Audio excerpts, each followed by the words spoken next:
Okay. Well, are you starting or am I starting? You always start good. Hello, everyone, and welcome to Wholehearted Living with Valerie and Bennie. This is the podcast where siblings, that's her and I, talk to each other about something that has to do with wholehearted living. Today, we actually have something special. We'll get to that in a little bit. But before we even go any further, Ixters, how are you? Hello, I'm good. What do you want to share, Iggy? I am good. I just finished my second week at my new job. And a new job. So everybody out there, And the crowd goes applaud. wild. Thank you. So you don't have to continue to give to his GoFundMe. Everything is good now. And you're liking it? Yep, Yeah. it's been a lot of fun. Good. Cool. That's the best part. Yeah. Well, anyway, I started to say this earlier, and then you went upstairs, and I was going to tell Maribel, and then I said, wait, I'm going to say this later because it's funny. Okay, it's really important that you shared all those details for all of our listeners. I know. And I hate when I say things are funny because 9 times out of 10 people don't find them funny. Yeah. But it's not that funny, actually. It's actually... Wow, she's even doing a great job of preparing. She's probably going to laugh about it while she's I working might out. as well just do it. Working out, right? Yeah. So, no, Maribel was saying how she... So you have to tell them who Maribel is. Oh, my friend Maribel was... Oh, gosh, now we're going to end up blowing the surprise. We're having her husband, Ray, on the podcast as a guest. Oh, dang it. The surprise is... I'm just kidding. He's sitting right there. I know. So anyway, I'm telling the viewers and the listeners. Okay, so Maribel, because she knew he was doing this, knew the episode or the podcast was called Wholehearted Living. She said all of a sudden Wholehearted Living came up on her Instagram as a suggestion to follow. Us? Yeah. Oh, gosh. So it's just funny now how... we have 8. No, but it's just... I'm kidding. I know. Maybe one day we'll post on the Instagram. Yeah, that's no, awesome. but it's just funny how your phone listens to you. And so she was telling me that story, and I said, oh my gosh, that reminds me of this story, which part of it is kind of funny, but it is how your phone listens or whatever. Oh, yeah. So I was telling Peter that I was kind of eyeballing a new car. I'm not actively looking for a new car. And she got a doctor's thing that said, here's a new eyeball.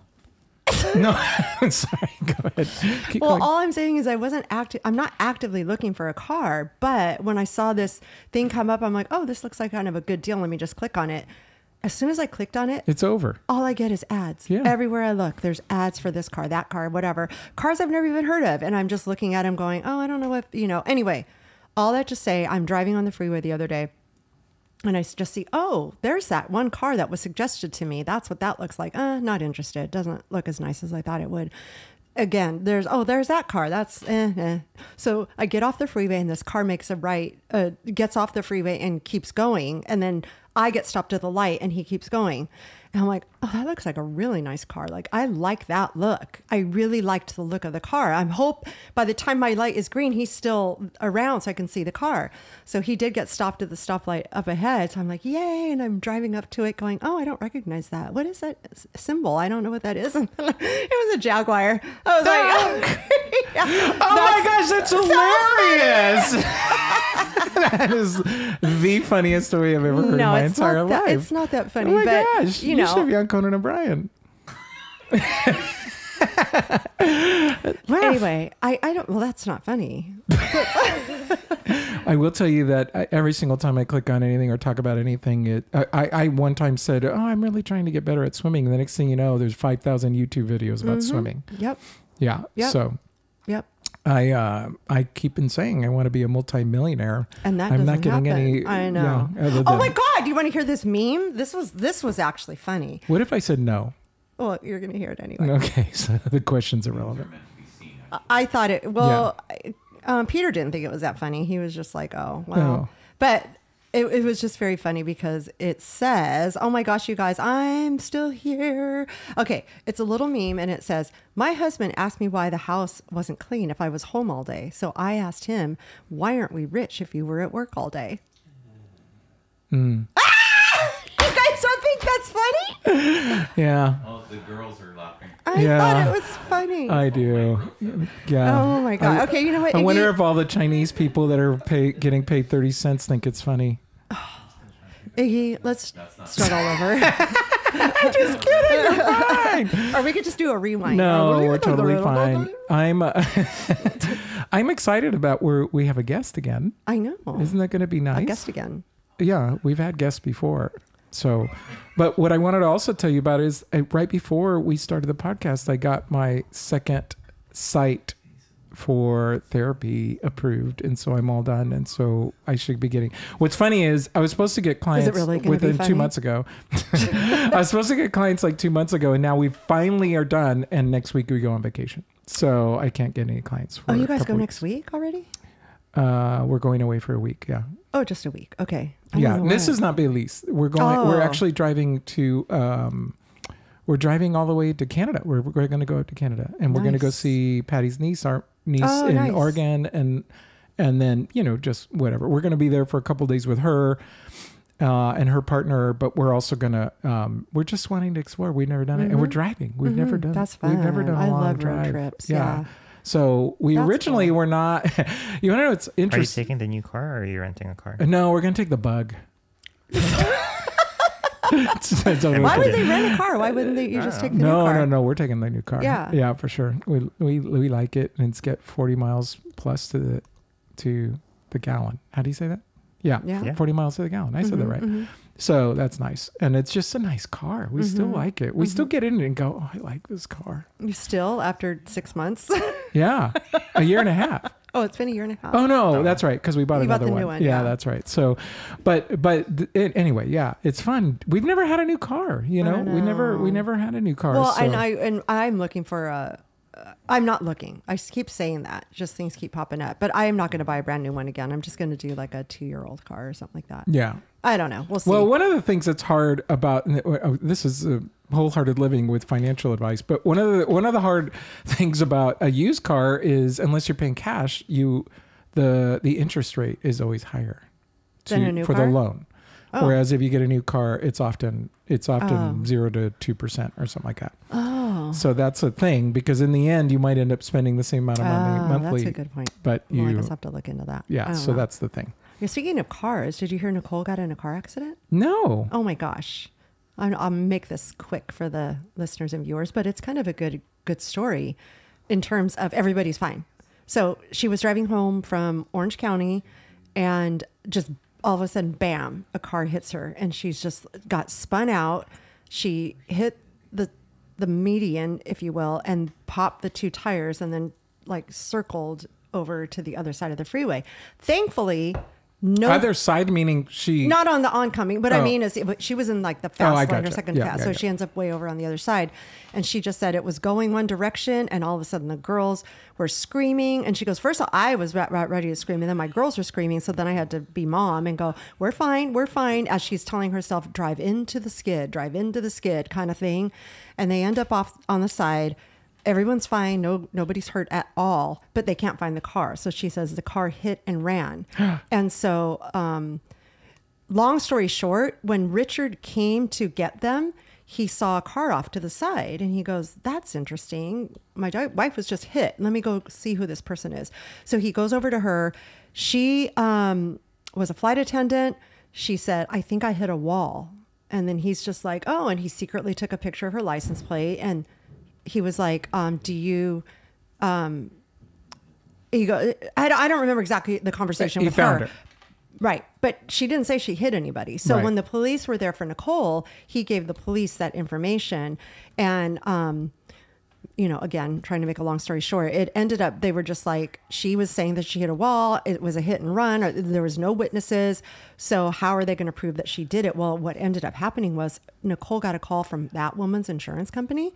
And so there just happened to be a woman that was hit on the road. And she confessed. She goes, I thought I hit a wall. She goes, I passed out. She goes, I don't know what happened, but I passed out. She goes, so I thought I hit a wall, but maybe I did hit her car. And then they lined up where the crash site was on her car and Nicole's car. It was clearly her car. And she has insurance, so they're taking care of it all for Nicole. But yeah, that was really scary. Oh, gosh, that's scary. Well, this on is that note. Yeah, that's so uplifting. So we today we're going to have our friend Ray on the podcast, and let's just have him on. Let's just start right now. Okay. And then I'll introduce him and tell everybody why. So you guys have to wait a whole 2 seconds. 2 seconds. In the meantime, edits this. Yeah, exactly. We'll see you in a second. Okay, bye. All right, welcome. I know that it's been 2 seconds for you, the listener. Ray, welcome. Well, hello. Thank you Hi. for having me. This is Ray Leland, everybody. Hello. Yeah. I went to school with Ray, but I didn't know him that well. I didn't know you. I just knew your name. Did you know me? Yeah, I didn't know you at all, and yet we were in APN together, right? I know. Isn't that weird? Yeah, because you're 2 years above me. No. Not older, but One. above me. One. Okay. You graduated 84, yeah? Yes. Okay. So now everybody knows how old he is. Yeah. Do the math. Don't count the wrinkles on my face. Do the math. We don't necessarily know how long he was in. He was in high school for 10 years. I was overachiever. Overachiever. So the funny thing is we went to school together, but then how we ended up meeting up in our adult life was a mutual friend of Peter and Ray's invited us to a boxing party or something. Yes. And Boxing party? Yeah, like a box. They boxed on TV. Oh. Yeah. Yeah, we all had gloves and we beat up each other. Welcome, Valerie. So, and then we were just like kind of chatting like, oh my God, you went to North. That's right. I remember your name. And then Maribel and I got to chatting. I think we all went to Denny's after. And then the rest is history. We were friends ever since. Yes. And we went to their wedding in Hawaii. and- Wonderful. Yeah. Wow. But the reason I want to have you on is the premise of our podcast is to live wholeheartedly or just live your best life, which, you know, is those little catchphrases or whatever. Yes.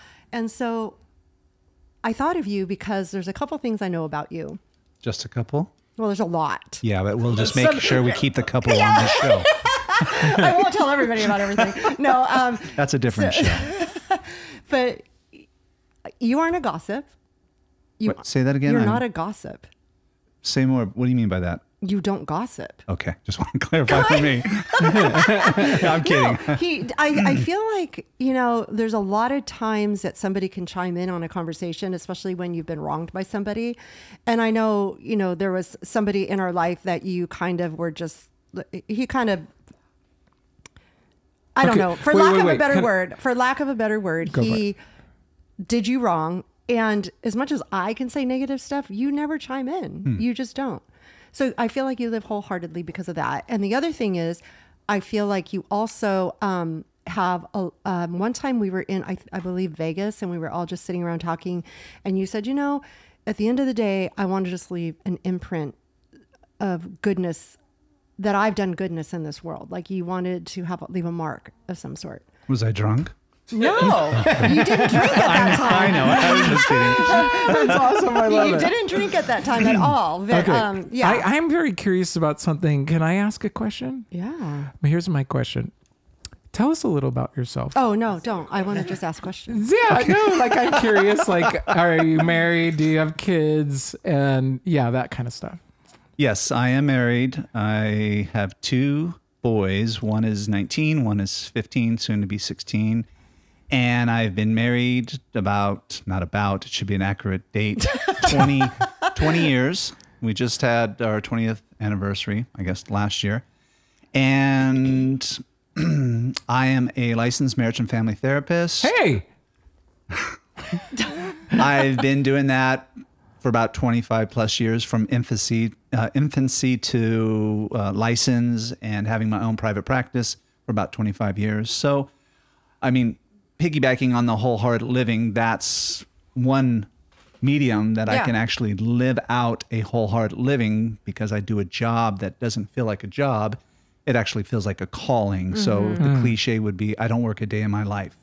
I get to actually practice my art and make a living at it. Right. So, and I know there's much more to me than that, but is there any specific questions Well, you I might want to wanna- you ask? touched- no, we got a you- lot of you questions, but I'm touched- glad to hear just a little bit about, because she knows you, so she's like going whatever. I know. and I I'm was Yes, going to dive yes. right in. and Well, I'm like, and I'm thinking, wow, he just went into the deep end I without was any kind of I- snorkel or nothing. I man. wanted to That's tell how I dive. people why I thought he would be a great No, guest. which is great. But But it's you touched interesting on to the hear fa- about your job and your life too. That it aligns with what she's saying. Yeah. Yeah. 100%. I don't know. Okay. So you touched on the fact that you have two boys. Yes. Now, I remember when Maribel announced she was pregnant, and I remember looking at you across the room, and I was like, oh, you didn't seem quite as happy as I thought you would. You were kind of just like, well, I guess this is another stage in our life. And most ironic thing about it all, which I probably used the word wrong, is you are the best father I have ever seen. Like what about in terms, Peter? no, well, he's a good dad. Okay. He's a good dad. No, he kidding, really. Pete. Yeah.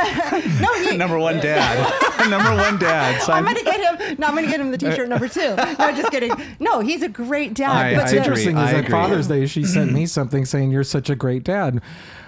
So what happened with me? You're number 3. But carry on. Thank you but for you that. are very intentional with your parenting skills, and I'm just in awe every time both you and Maribel talk about situations and struggles or whatever it is that you're having with your kids, or the joys, or we get a random text of you sharing something that one of your sons did, and but I guess the word I'm looking for is intentional, and I want to know, from the day that she said she was pregnant to the day that you started actually child rearing your children, what was it? What switch flipped on that you were going to be very intentional about parenting? Or is this just completely organic? Like you didn't give it much thought? No, I would love to say it was completely organic. Like it was as though it was a byproduct of what I experienced. And it was kind of like I was just deferring to an experiential template, but that is not the case. I never had a father.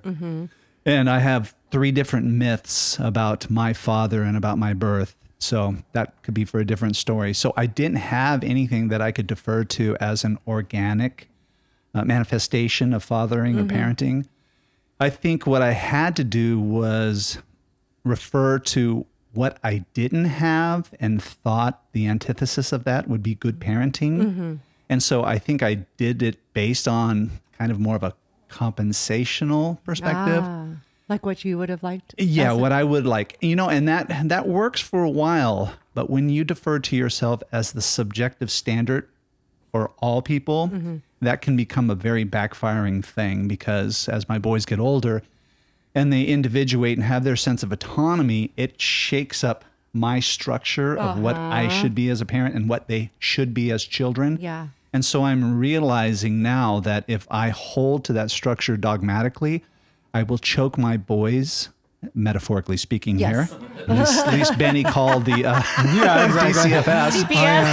Mandatory reporter. Yes, as I am, but not in this case. Too, actually. Yes. So I'll see you all in jail. And so as my boys individuate and become what God has, I believe, designed them to be, I have to learn to relinquish in order for them to grow. But it is very hard because it leaves me in a lot of ambiguity, and I don't even know where to go from there. Like, this is a transitional phase in parenting. So I can't go to a template and I can't go to a father because I don't have one. Right. So on some level, I'm in a new phase where, again, I feel like I'm shooting in the dark, Right. hoping the best and trusting that there's been a foundation laid in the early stages, that whatever deviation, it doesn't sever our ties. Yeah. Yeah. What is your, can you've said multiple times, I don't have a father. I'm guessing what that means is your father left the home at one point or another. How did that impact you? Well, I never had a father that was there and then that was gone. So I grew up with a single mother with 2 older siblings. Excuse me. And my mother had boyfriends, and one of them lived with us, but he left. And one night I saw my mom on the porch crying, and it was kind of devastating to see that. It's almost like my goddess is human, and that's a very difficult thing for a kid. Sure. And eventually she ends up marrying another man who comes in and becomes my stepfather. And I remember one day, just for the heck of it, I was about 9 years old, I called him Dad. And it was the first time that I ever called a man Dad. And it was the last time, because it was so awkward, so uncomfortable, that I never did that again, and never had the privilege to call a man Dad to this day. And so what happens is I never have a father. He comes in, my stepfather, and he's kind of an authoritative figure. So it's hard to have a nurturing relationship with him. So on some level, even though he was a present body, he really wasn't a father figure. So eventually him and my mother passed away in 2006, him in 2005. And so I never had and lost, which sometimes Right. could be easier, Sure. but I just never had. Right. Yeah. Right. Yeah. So that's got to be interesting, though, as you're growing up and you're thinking, I never had this, and now you're that person to your kids, and that's got to be incredibly... And boys at that. You don't Yes. have girls. So, So that's, yeah. a lot of... I'm curious, because Valerie said that you had this thing of, you had the, I can't remember what you said now, but a blank face. I'm curious if that's the way you thought of it, or were you just scared to death, or what was that Oh, you blank mean when face she was about? pregnant? Yeah, Oh, when she she was found out. pregnant. She I'm curious found about out. what that was I about. thought, damn, my hot wife's, I'm going to lose my hot wife. I'm a very deep, sensitive guy. Yes, exactly. No, a backstory real quick, and I hope this is okay, is before I met Maribel, I was married before, and then it fell apart. And at the time, I was in the ministry. So if you get a divorce in the ministry, you live your life with a scarlet D.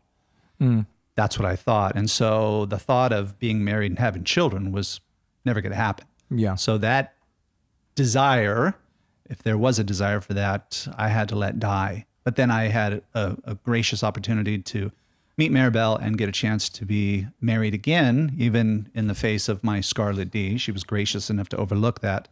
And then she comes and tells me she's pregnant. So I think it's a lot that goes on for me at that point. It's like, is this really going to happen? Oh my gosh, I'm terrified this is going to happen. What does this mean? Yeah. So I think it was just a kaleidoscope of emotions that maybe my face was conveying whatever it is you saw or read. Yeah.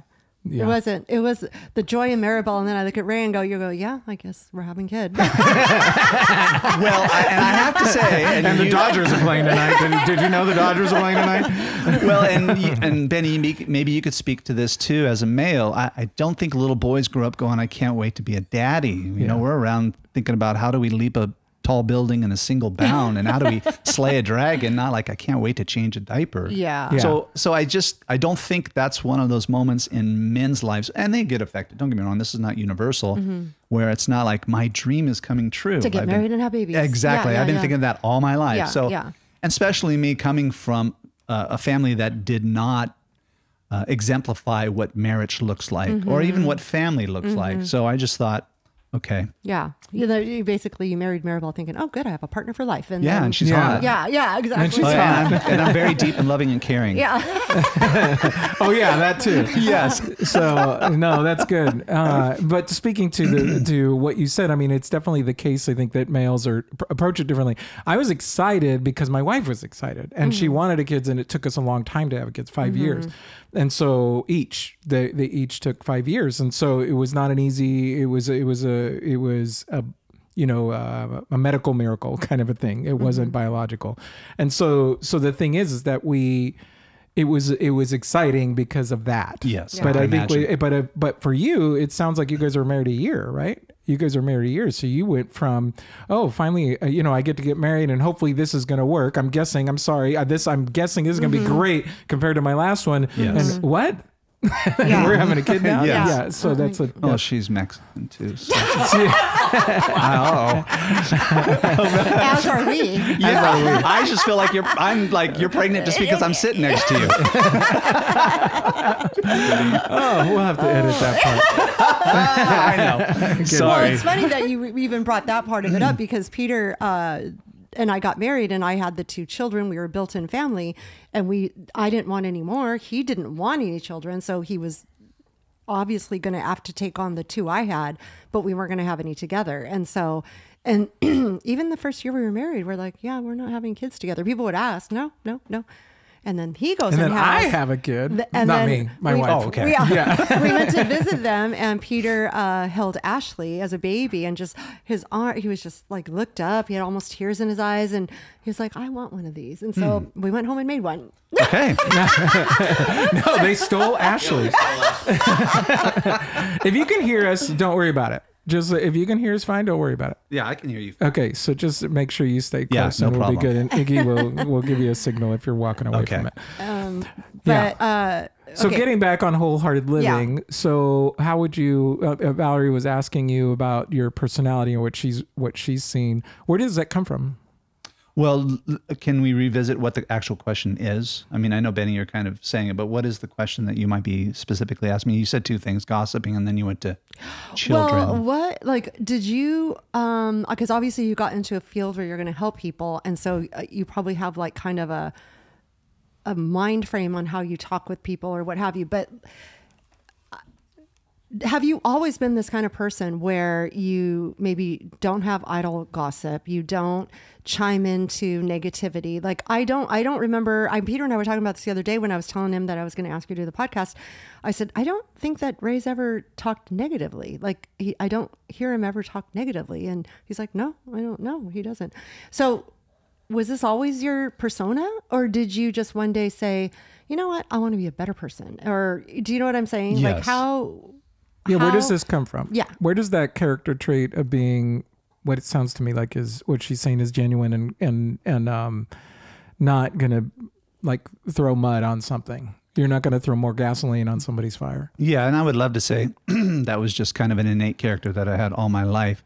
But I would look back and say that I'm sure I delved into the circle of gossip and defamed people and did some character assassination per se. But I think as time went on, I think when you begin to understand the context of people, I think that reduces our tendency to be judgmental or gossiping, because if you begin to see why people act the way they do, and this kind of ties into my work, then you begin to understand that people may not be doing this consciously or intentionally. They just might be doing it. And again, it doesn't justify behavior in any way. It just gives a clear understanding. Yeah. And on some level, when we are sitting around and we're talking about somebody else, I realize it almost feels like we're occupying that space that we're sharing with this other entity that isn't even here, but we just kind of made that entity now present because we're gossiping. And it almost feels like that person now becomes in some way like an omnipresent person. Like even though they're physically not here, they're here because we're almost interacting with them as though they're physically present. They're taking your headspace. Yeah, absolutely. Yeah. Absolutely. And I'm sure there are enough people out in the world that would love for that to be the case, right? It's like, I'm infamous enough that I want you to always think about me. Right. So, to shrink it down is I wouldn't say that I did that all my life, but somewhere along the line, I wouldn't say I made a conscious effort to say I'm going to be a better person by this. I think it just kind of morphed over time that I realized that I've been judged, and I've always been an advocate against considering a black spot on the sun being a total eclipse. You know what I mean? And I've always advocated that because I never wanted people to look at my indiscretions or my shadow and think that's the totality of me. Are. Yeah. And I think that is such a disservice to any human being. So I think because I didn't want that to happen to me, I think that metabolized in me a way to generate that towards other people. So I think I kind of practiced that in the hopes that it would be practiced onto me too. I love that. I love that. So it's kind of like you experienced. Do unto others. Yeah, Yes. you experienced a little bit of what you're now saying I don't want to do. Absolutely. I didn't want to do. So Absolutely. I don't want to be judged by my worst action. Absolutely. And it doesn't mean that the world is not going to judge me, but I just don't need to contribute to that. Yeah, for Right. yourself. So And I bet, you know, bringing back your boys into this and like you being such an intentional parent, both you and Maribel are, right? I'm not trying to say that you're like the only best parent. She's a best parent too. as you wink. And she's saying that because we're going to dinner later and she's like going, oh crap. I know. As Valerie kicks me on the table. Talk about your wife. Talk about your wife. No, but that kind of, do your boys understand that that's the kind of person you are? Like, do you think that they, I'm sure they appreciate who you are as a dad, but you know, at the end of the day, we're still just dad, you know, and they're just like, I remember one time we were at our friend Christina Tad's house and one of Peter's friends nudged him and said, I bet you guys are I mean, this is back when the kids were little. I don't even know if we had Kylie yet or not, or maybe, and it was just the other two kids. And he nudged Peter and said, I bet you guys are the coolest parents there ever was. And he goes, to them, we're just parents. You know what I mean? Yes. So it's like, you can be the coolest, you can be have the best intentions, and to them, you're just parents, you know? And so it's not till they grow up and grow out that you kind of appreciate more. I know that with my kids. Is that true? 100%. I'm hoping that's the case. Yes. Yeah. For sure. I mean, my kids, all three of my kids, since they've all moved out, well, even before Kylie moved out, I get the best Mother's Day and birthday cards. Like the written sentiment is like the best because they're aware now. They knew, especially Nicole, who has children. She's like, this is how much my mom loved me. Oh my Yeah. gosh, because Yeah, she I knows can how much she imagine. loves I her can kids, you imagine. know? I haven't seen my kids in years, but I'm just kidding. I'm just kidding. But no, the thing that's interesting is that what I'm going to change it because I would say my kids. I mean, I have a very good relationship with my kids. It's not perfect, and I'm often, I could be a way that they don't want me to be, and I could definitely. I'm always. Oh, you mean speaking to say into- you're not perfect? I'm always speaking into their lives, which I think sometimes is appreciated, and sometimes it's like, "Shut up, Dad." Mm-hmm. And then the other one is, but the thing that I think that is interesting for me is how I view my dad, who honestly wasn't perfect when we were growing up. He had an incredible temper and a lot of different things, but I look back on certain things that he's did and I go, that was hard what he did. These are things, and I have changed my opinion about who he is based on the fact that I go, I can understand his situation and where he was at and what he was going through, et cetera. Now, just like you just said, nobody should be judged on their worst actions, right? And so, and now I have a different relationship with him. Is it perhaps the ideal relationship that you want? No, but I'm not sure that I have that with anybody really, other than my wife, perhaps, because I love that relationship. But other than that, it's like every relationship is a give and take, right? Or working on it. So it's interesting to see for you, because I can see your wheel spinning a little bit about, okay, is what I've done with my kids going to work when they're adults? Yeah. Yeah. And nervousness about that. Yeah, because like I said, I don't know what I'm doing. I really don't. And I understand that nobody does. And there's a plethora of books that indicate that somebody does because they wrote a book, but I don't agree with that. I agree. I agree with that 100%. Yeah, it's a saying which is true. I thought I was a good dad until I had children. Exactly. Yeah, exactly. Well, I was the greatest youth pastor ever when I didn't have kids. And I could tell all those teenage parents how awful they were. And then I became a teenage parent. Well, and I was like, it's forget funny. everything I said. My sister, Stephanie, she used to come over and just visit when I had Nicole and Dustin that were very little at the time. And she would give me advice. She didn't have any kids yet. She wasn't married or anything yet. And she would say, oh, you should do this. Oh, you should have that out. Or you shouldn't do that. Oh, and it was just very interesting because she was becoming a therapist. And so she had read tons of books on children. And she goes, well, I read blah, blah, blah, blah. And I read blah, blah, blah, blah. And I'm like, okay, that's all well and good. It's Absolutely. a good thought to keep in the back of your mind, but that doesn't work. It might work for Dustin. It won't work for Nicole because these two kids are completely different from one another. Yeah. So fast forward to when she had kids, she's like, yeah, the books don't like they're, it's like there is stuff to keep in the back of your mind. That's the of thing. course. The principles Of course, are good, yes. right? Yeah. There's principles, but Absolutely. you can't just go book to, okay, this is the way we do it. Yeah. This is exactly how we have to do it. Every Yeah. single person. Because the fallacy is you're taking a multi-dimensional entity and you're deducing it down to a principle, and somehow you'll be able to navigate that multi-dimensional entity into channeling it to become whatever you thought the prescription was, right? Yeah. So Yeah. Yeah. You know what's so funny is, and I'm just going to ask you this, and this might be really uncomfortable for you. You're clearly very articulate. Do your kids appreciate that, or do they get?